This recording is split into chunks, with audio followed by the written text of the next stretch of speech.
Hello and welcome to this Pharmaron podcast, part of our DMPK Insights podcast series. My name is Simon Taylor and I'm responsible for DMPK strategic input to projects from discovery to IND in Pharmaron's Integrated Drug Discovery Group. Today, I'm delighted to be joined by Dr. Emile Chen. Well, thank you, Simon. I'm very happy to be here. Dr. Chen has 30 years of industrial experience across early discovery to late-stage development, including authoring and reviewing regulatory documentation and NDA submissions.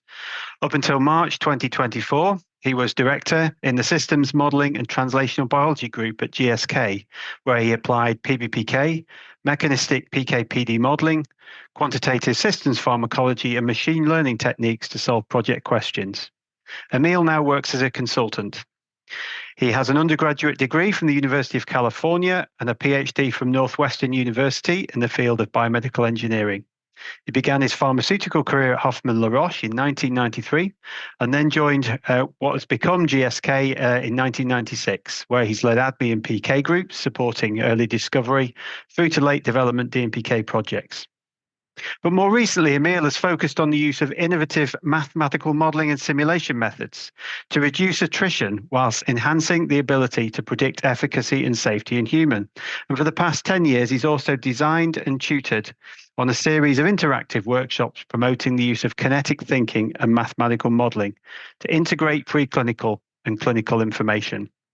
So Emile is with me today to discuss the concepts and strategies of pharmacokinetic-pharmacodynamic or PKPD modeling applied to compound optimization in drug discovery and preclinical development, with a particular focus on the applications up to first time in humans. So Emile, it's clearly very well qualified to be talking about these topics with us today. So let's begin our discussion and maybe we can start and really introduce the basics. So what is PKPD and why is it important? Well, PKPD, there are many good books and review articles written about the subject, so I would just stick to a high-level, brief introduction of that. PKPD basically describes the relationship between drug concentration, usually in the systemic circulation, and the pharmacological response that it elicited. And this response is usually a part of the pathway somewhere between target and the ultimate clinical endpoint, and usually quantified by a biomarker, usually in an animal model. Not always. But because PD is often not characterized until late discovery, we often, in early discovery, use PK as a surrogate. Now, the thing is that the PK is at best an imperfect surrogate for it because of the famous three-pillar concept of PD that people had written extensively about. Basically, the drug from the systemic circulation had get into the target tissue, and where they had to engage the target. Now, a lot of biological processes going to modify that. The time course in the target will be different. There are many novel targets like PROTAC and covalent inhibitors that were biologic that make the target engagement very complicated, and it will elicit downstream biology that is completely messy in the sense of feedback, feed-forward, redundancy. So it makes the PK response a rather imperfect surrogate of the response that we can expect. And that's why it is very important for us to understand the relationship between PK and PD, because we can use it, we can view it as a connector between dose and the clinical outcome, and using it to design the dose that we use for clinical study, but we can use it even earlier to decide how to optimize what kind of compound, or even if a target should be committed to or not. So yeah, I think it's extremely important, and we should look at it quite early. Thanks, Emile. So if we think about this kind of relationship then between drug concentration, I guess drug effect, and also the effect of time. You mentioned a number of different concepts there around how this can feed into the discovery and development process. And so when really should project teams begin to think about these relationships between the pharmacokinetics and the biology? This is actually a area that I'm slightly unconventional about. Usually, people tend to think about the PK/PD relationship when we have enough animal model PK/PD in vivo data to describe the PK/PD relationship, and that usually happens when we get very close to human trial, late in discovery stage, when we do the candidate selection. But what we've been advocating in my previous company was, and we will actually successfully implement that for quite a few years, is to take that process way early into the early discovery, and we want to use that to guide even decision of target commitment, if we can do that early. And definitely before lead optimization to help the medicinal chemistry best deploy their resources. Oh, that's interesting. We'll come on to that and some of the nice publications that yourself and colleagues have written over the last few years on that topic. But yeah, I guess you're talking here about possibly almost considering thinking about the mechanism, the pharmacodynamic part of this before the pharmacokinetic optimization as well. What do you kind of mean by this, and how does that kind of change the thinking of an optimization project Yeah, thank you for asking that. This is something that I think long and hard about. I used to lead a PK team to support drug discovery, mostly during the lead optimization and hit to lead. And I focus primarily delivering PK results very efficiently for every 20 to 30 new compounds coming down the pipeline every week. And each week, then we will sit with the medicinal chemist and biologist around the meeting table and say, well, which one should we progress and which one we can. Unusual for us to be asking the question, well, is this biology driven by Cmin or AUC? Or if either way, how much above the major potency do we have to have this concentration stay above it? And sometimes we say, well, should it be IC50 or IC90? That's another way of asking the same question. So it is not until maybe after I've done that for 5-10 years, I realized, well, those questions depend. I mean, we know that those questions depends on the biology. Some biology requires you to have Cmin driven, some are more AUC driven. Those are the obvious ones.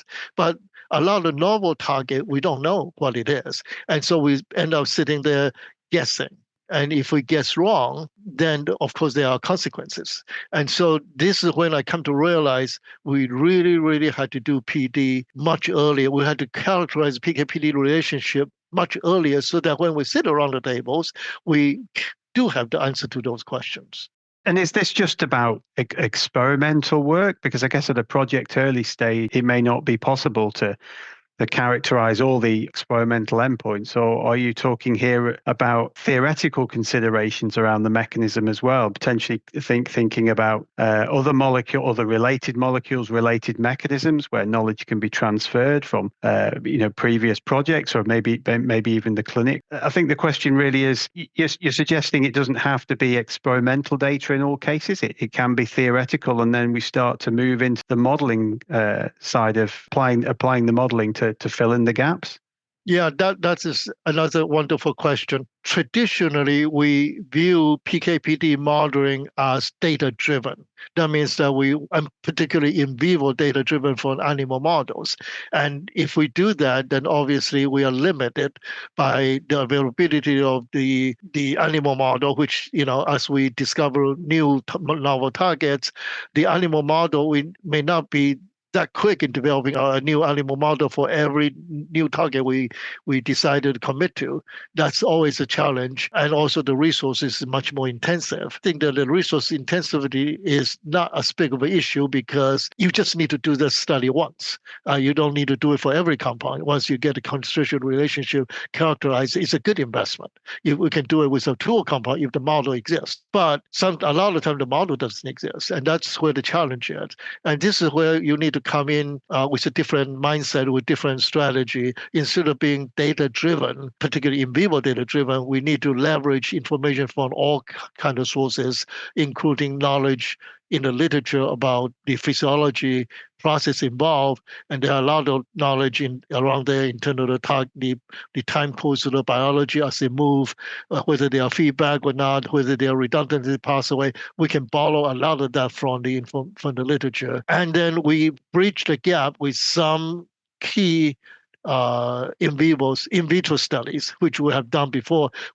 Once we start building the model, we find out that where the key gaps is, and then we can actually institute a very, very well-designed, well-focused in vitro study to fill those gaps. So essentially, you take information from many, many sources and build that model. In a sense, it's similar to QSP modeling, except we don't build model that complicated because that would take too long.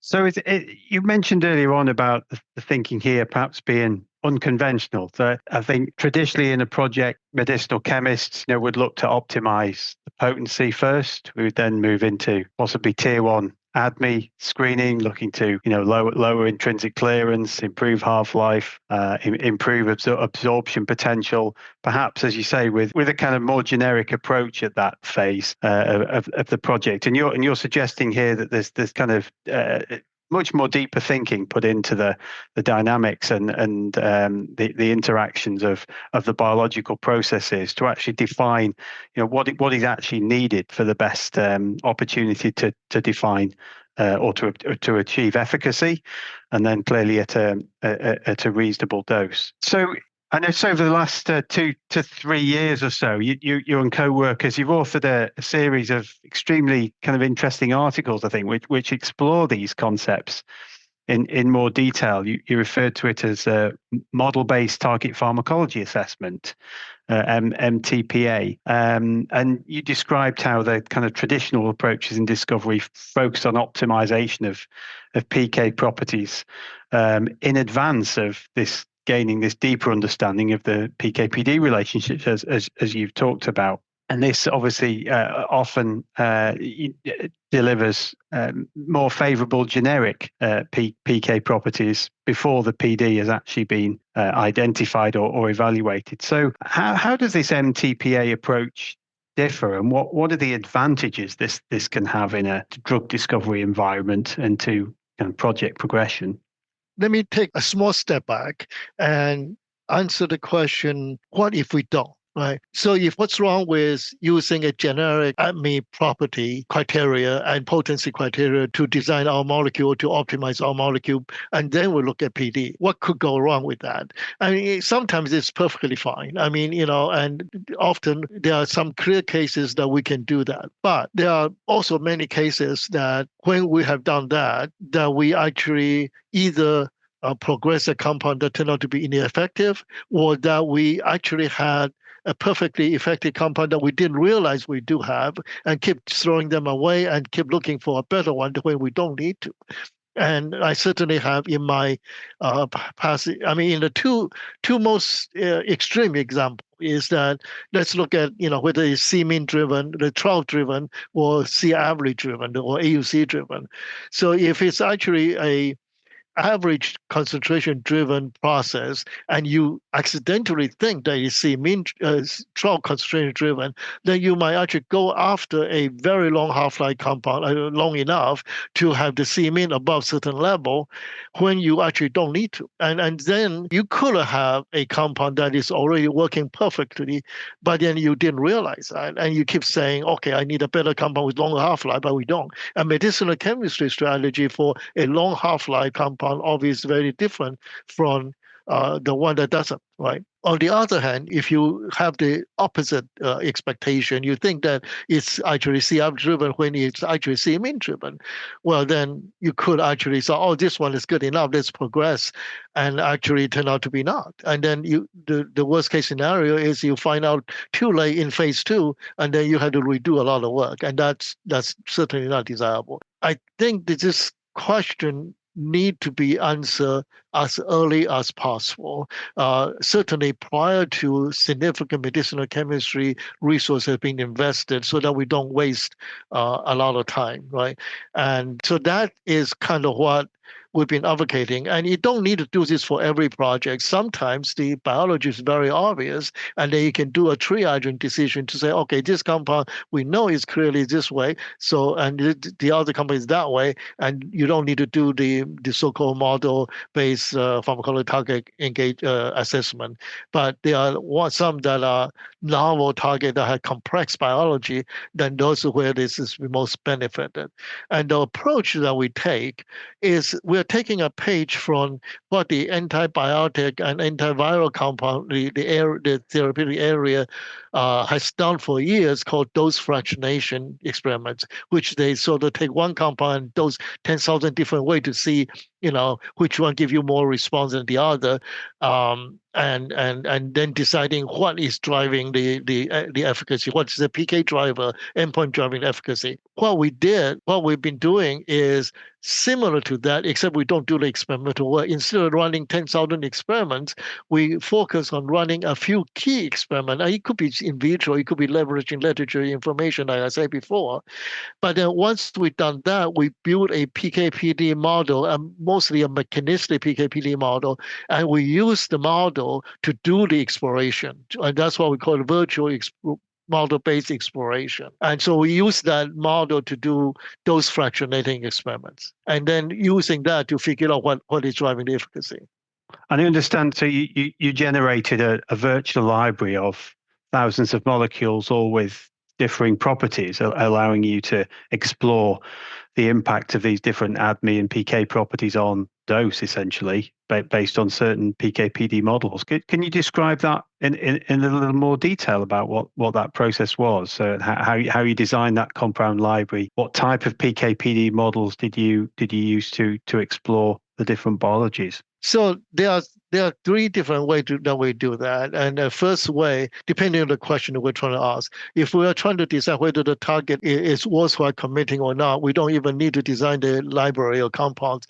We just simply, come up with many combination of the target engagement scenario where, the different scenario depend on how much target is engaged and then for how long. So we do several thousand or tens of thousands of different variation of target intensity and duration, and we use that to probe the PD model, don't even need a PK model, and to see which one require a reasonable degree of target engagement and duration that we believe is achievable, that will give us the effect that we're looking for. That's the simplest way of doing that.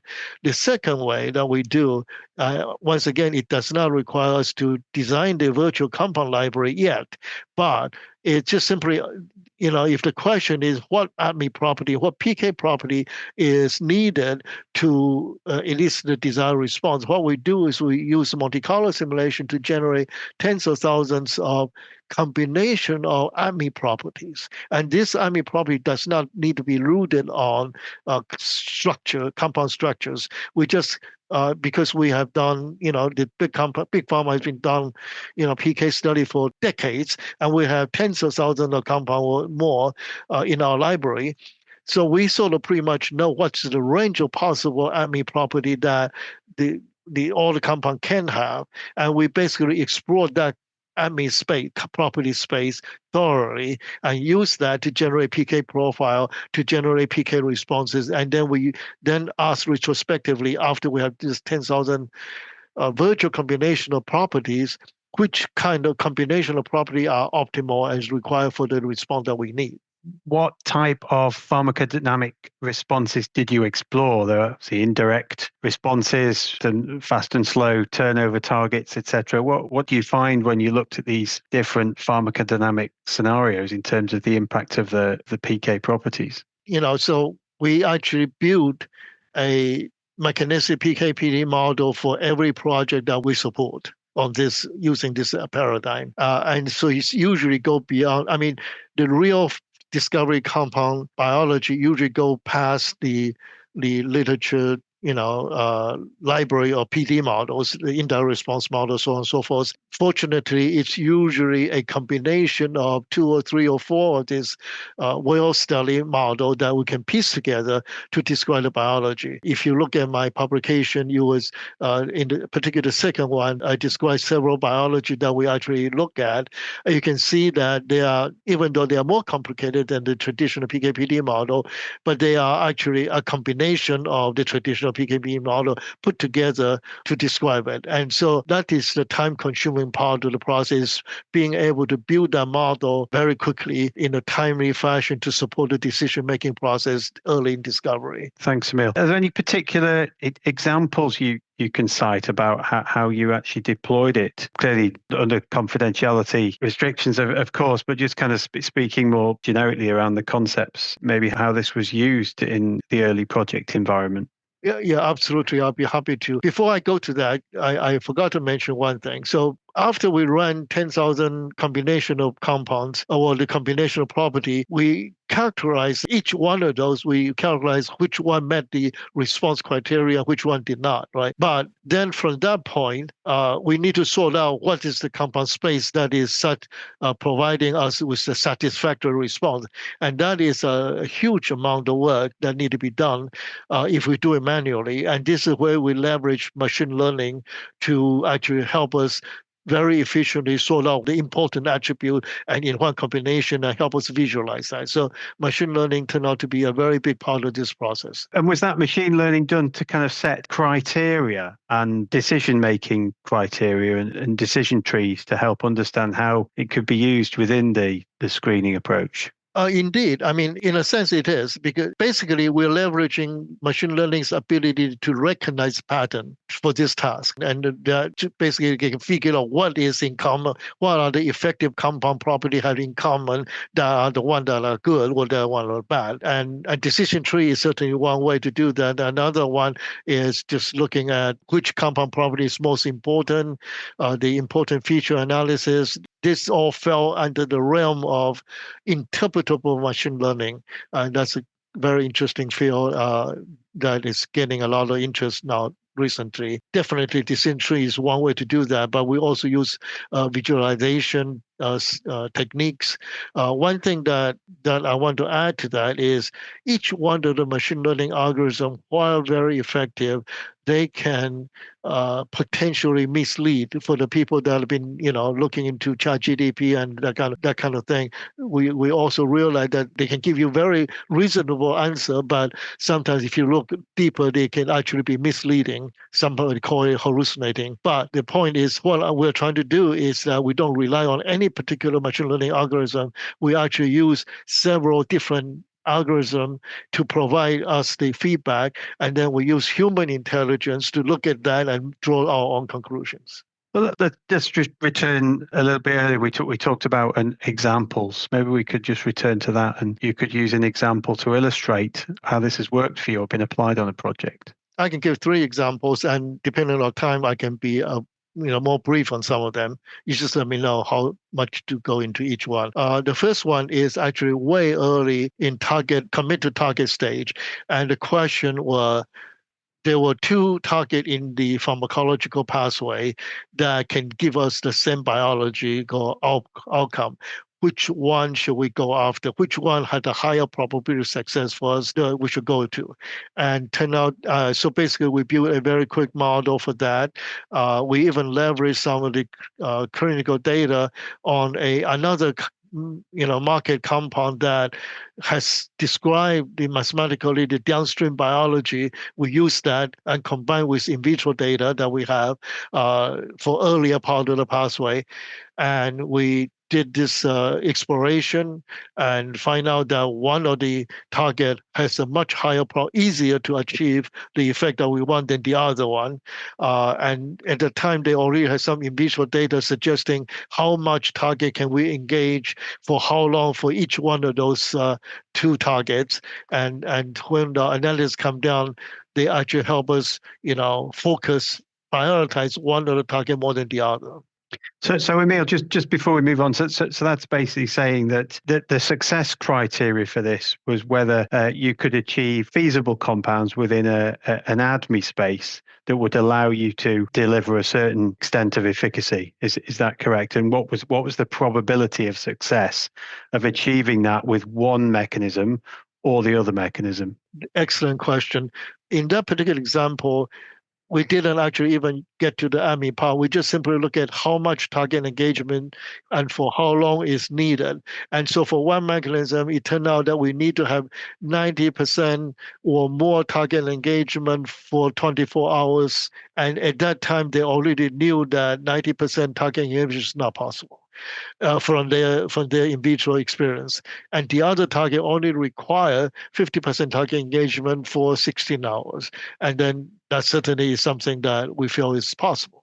And so that's why we did that. But I think that probability of success is a very important concept. In my next example, maybe I can wait until my next example to get into that. Yeah, let's move to that. But in terms of target engagement, another very quick example is that, it turned out that there's redundant to the pathway that when we did the analysis, and that even when you get 100% target engagement, you will never get the clinical effect that you wanted. And that sort of just simply told the program team not to even pursue that target. And I thought that was a very useful thing to do also. I mean, it's negative, even though people not necessarily happy about that, but it is certainly very much a resource and time and money saving exercise. Can you also apply that kind of thinking then to explore perhaps the opportunity to use a different modality to explore the same target? Can you apply this to that type of thinking? Absolutely, and indeed we have. I mean, we actually look at, how, different way, whether using a monoclonal antibody and small molecule to do that. Yes, we did. Thank you. And you mentioned you have a final example. Yes. So this is the example that is actually applied to lead optimization. And basically, we build a model in such a way to define the ADME space this time. And then once you have the ADME space, and that space is actually quite complex. It's not this region will be good, that region will be good. It actually has peak and valleys and space. It's hard to describe without the visualization, but the space is actually in my publication. So if you're interested, you can look at that. And so that basically, once you have done that, you can actually then put your compound or your example of your compound series on that map, and to show you whether that you're sitting in a high probability of success region or low probability of success region. And this is where the probability of success comes in. We recognize that all the measurement of the property that goes into the modeling is uncertain. There's variability, and maybe as much as 2 to 3-fold variability in each one of the measurement. So the question that we ask is not that using a model is not how much will be a perfectly certain measurement will give you what kind of response. But we ask the question, given the uncertainty within each one of the measurement, what's the probability that it will generate a response that given at what dose that we decide that we're willing to give. So usually we require the program team to think hard about what do you think is acceptable dosing regimen. Is it 1,000 milligram once a day okay? Or does it have to be 200 milligram? Right? Or can you dose 5 times a day, or do you want to dose once a week? And for each one of those scenarios, we'll build one of this probability of success map based on the uncertainty of the parameter that feed into the model. How much flexibility is there on those types of targets? So you mentioned around dose, and obviously early on in the project, there's generic targets, 100 milligram once a day, but actually perhaps in an early stage of a project, you want to retain enough chemistry and enough opportunity to explore other molecules. So you may increase that 500 milligrams once or twice a day, just as an illustrative example. How do you manage that when you're looking at these concepts, the models? You're absolutely right. I mean, sometimes you do want to open up the space much wider to allow you the flexibility. All I'm saying is that we should have that conversation deliberately early in discovery. Usually we say, we don't know, so we wait until later. But we really need to think hard about that question. And if you have a lot of choice, if it's anti-cancer, 1,000 milligram may be just fine, right? But also at the same time, there's a practical limitation of how high can you get. I mean, you probably don't want to go to 5,000 milligrams. That could be quite difficult. So I think the point is that you need to have that conversation as early as possible. And then you can make a decision. Once you make a decision, it doesn't lock you into that space. You can change your mind halfway through. We can rerun the analysis. Once the model is built, the analysis can be rerun in 5 minutes. So, I mean, it's not a big deal. So if you change your mind and you say, oh, I told you 200 milligram once a day, but now I can do 1,000 milligram twice a day, we can rerun it and then redefine the space right on the spot. The other thing that we often don't think early, but is actually very important, is how big of a response you want. I mean, so we measure a response in terms of the biomarker, but the biomarker is connected to the clinical outcome. So the question is, do you need your biomarker to increase twofold, threefold, 100-fold to get the clinical response that you want? And equally important is the duration of the response, the biomarker response. Do you want it to be 24/7, or is 5 hours a day is enough to get your clinical outcome? I mean, to give a very brief example, if it's an appetite suppression drug, and I'm sort of semi-jokingly about this because I don't know for sure what's the right answer, but I mean, do you need to be 24 hours suppress your appetite, or is it only enough for your waking hour, or just the 5 hours that you normally eat, right? I mean, this is the kind of conversation that you need to have as early as possible. You may not have the right answer, but I think that we need to ask that question early, because all of that will impact the optimal PK profile that you're going to optimize toward. Yeah, it's interesting. Is always keep the patient in mind, always keep the end game in mind, no matter how early you are in a project. It's always a good message. And I'm thinking about kind of adoption of this type of approach within projects. It wouldn't surprise me if it was met with some resistance at times. Modeling of some project teams prefer to gather data, real experimental data, or this is trying to use models to position the direction of a program, which I can see is incredibly useful. Have you ever come across situations where there's an expectation to provide some kind of qualification of these approaches? I guess the question is, how was this approach received when it was implemented? Another excellent question, and I'm so glad you asked that. Yes, I often get the question about validation, and that's an extremely important question. But I'm also surprisingly find that many aspects, a lot of medicinal chemists, they are very happy to accept certain degree of uncertainty as a part of the process moving forward. And the validation requirement usually come from my fellow modelers. And it is a very important aspect.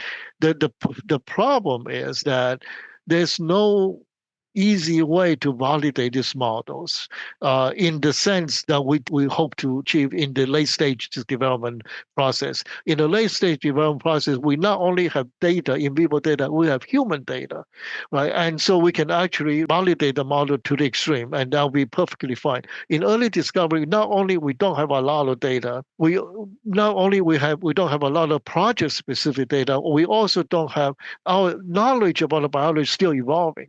So how do you deal with that in such an environment?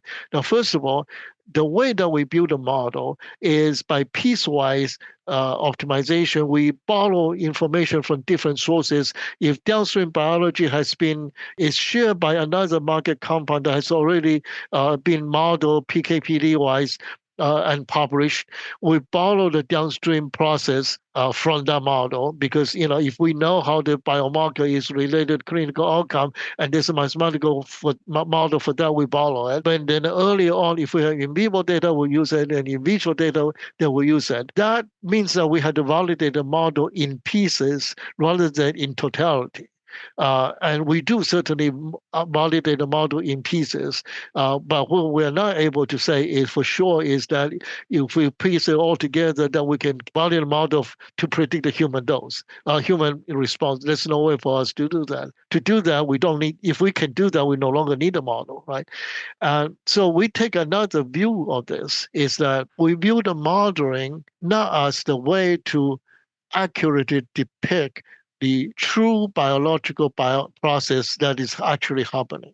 What we're trying to do is build a mathematical model that accurately predict the biological hypothesis that our project team hold in our head in using that to progress compounds. I mean, every program team or every discovery project team has a working hypothesis about why the compound works. And what we drive our decision based on that hypothesis. And what we do is that we build a mathematical model to quantify that biological hypothesis so that we can utilize that hypothesis most efficiently with the mathematical model to be in guiding our decisions. So that is kind of what we aim to do. Also, we realize that that may not be accurate, and so that we need to evolve the modeling and the decision that we make with the model continuously as data and knowledge evolve through the discovery process. Yeah, absolutely. And interesting. You mentioned earlier around communication. I mean, and the modeling piece, I guess, needs to be, it should be embedded, shouldn't it, as part of the project team, and the communication between the modelers, the biological experts, and those involved towards the clinical end as well need to ensure good communication so that I guess you have the maximum confidence in the model that's being brought forward. Can I add one more thing to that? The decision that we're trying to make in early discovery is very different from the late discovery or early development in clinic. In late stage, the decision need to be very precise. Do I want to give the drug dose in 100 milligram or 150 milligram, once a day or twice a day, that kind of thing. In early discovery, we're asking very broad categorical questions. Should we go, no go? So you can set do you want to turn left or turn right? Do we want to kill this compound series or not? So we can tune the probability of success based on our tolerance of risk. You can set a very low bar. So for example, you say, you're not going to say, I need to have 80% probability of success before we progress this compound. You can set it to be 20%, right? So that can allow you a lot of leeway for errors so that thing can be dialed up and down as the program team deemed necessary or feasible. So this is around managing parameter uncertainty, for example, and exploring the impact of that. Exactly. And the other thing is that we don't ask the project team to trust us 100%. We always know that we could be wrong. So there's a paradigm called explore versus exploit paradigm, which in a sense means that you trust me 70% of the time and you mistrust me 30% of the time. I mean, me being the model prediction. And so that you progress compound this is an iterative process, and each time you spend 70% of your resource in believing the model to be right, and you still invest 30% resource hedging for the possibility the model is wrong. And then you can always progress some compound in both category, and you generate data for each one of the right or wrong category. And each time you iterate, you revise the model based on that. You test and revise the model based on that.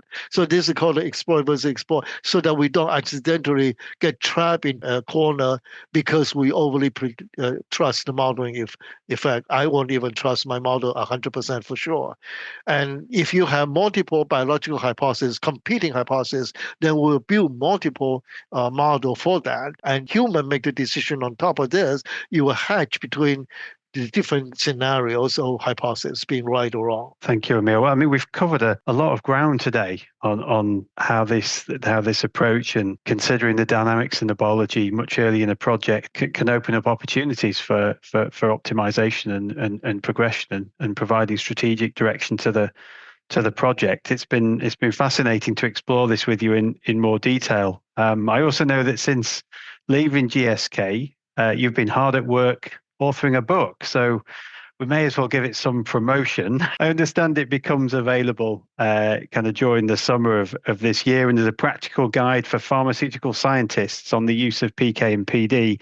Maybe you can just tell us a little bit more about your approach to writing this book and how it differs from other books along a similar subject matter. Well, I can, first of all, I have to say I'm so glad I'm finished.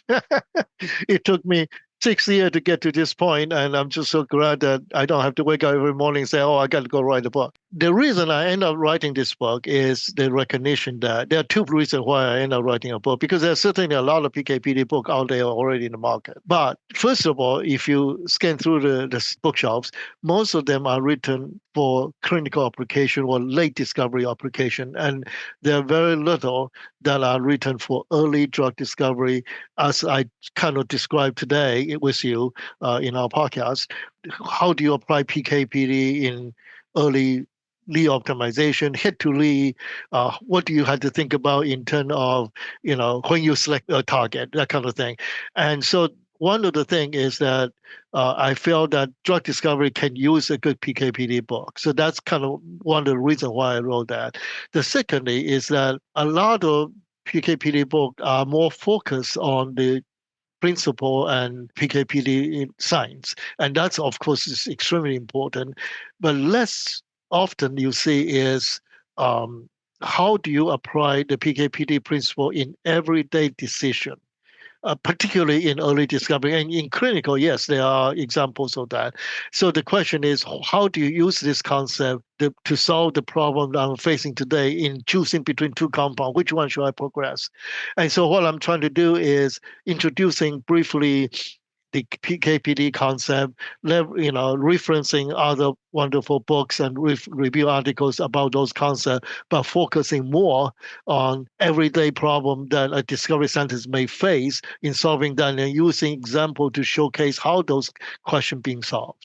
So those are, I believe, the two most important distinction that my book may be different from the others. And the last one may not, is that perhaps I write it with a view that PKPD should be a shared knowledge for all discipline in discovery, medicinal chemistry, biology, pharmacology, toxicology, so on and so forth, not just for model, not just for pharmacokinetic, not just for DMPK or clinical PK people.